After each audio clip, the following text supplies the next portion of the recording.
Почитувани сограѓани, денеска Советот на општина Прилеп ја одржа 18-тата седница. На истата беа поместени повеќе точки, од кои како позначајни би ги издвоил следните. Прво, како прва точка се разгледа алокација на средства од општинскиот буџет за до крај на годината. Беа направени одредени пресметки од општинската администрација, од секторот за финансии и со она што како чекор го направивме како Совет на општина Прилеп и градоначалникот како извршна власт со формирањето, односно со давањето на броилата на јавното претпријатие за енергетски дејности Енергот Прилеп. Сметката за јавното осветлување во градот драстично се намали и имено можам да кажам дека во септември ако плативме околу 10 милиони денари, за октомври сметката изнесува 3 милиони денари и тие средства беа ослободени. Со тие средства се покриваат дел од трошоците кои што се однесуваат на превоз на учениците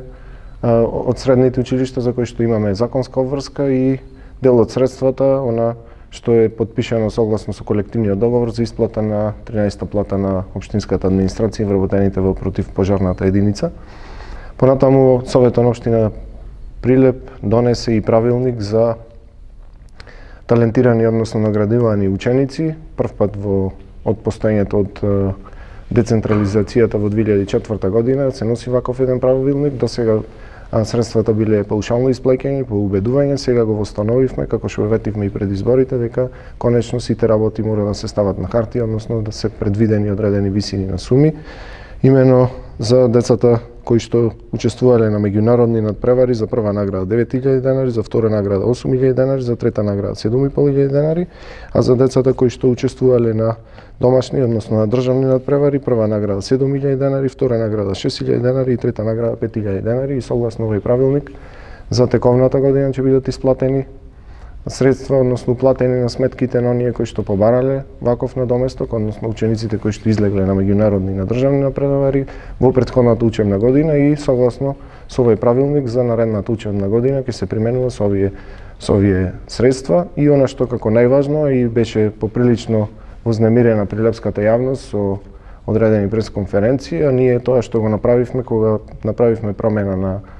висината на цената за водоснабдување, на цената за одведување на урбани отпадни води и за прочистување на отпадни води, согласно и она што се случува во државата, дека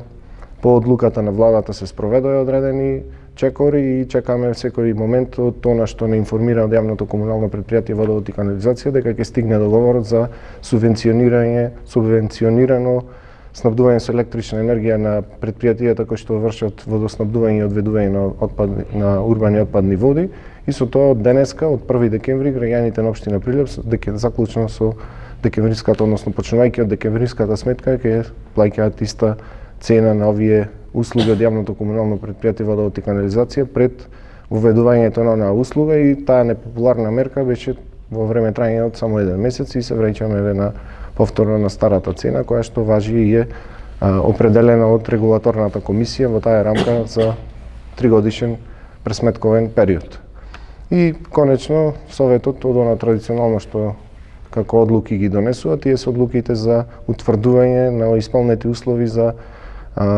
определување на правен статус на бесправно изградени објекти. Такви беа 13 точки и 3 точки што се од пошироко значење за општина, имено 2 нацрт урбанистички планови кои што се воведуваат согласно новите закони за урбанистичко планирање за четврт 3 и за четврт 4, блокови 3.12 и блок 4.1 и конечно се донесе еден детален урбанистички план за населеното место Крстец, катастарска општина Крстец за плански период од 2019 до 2029 година кој што ќе важи. Тоа отприлика вака беа точките на кои што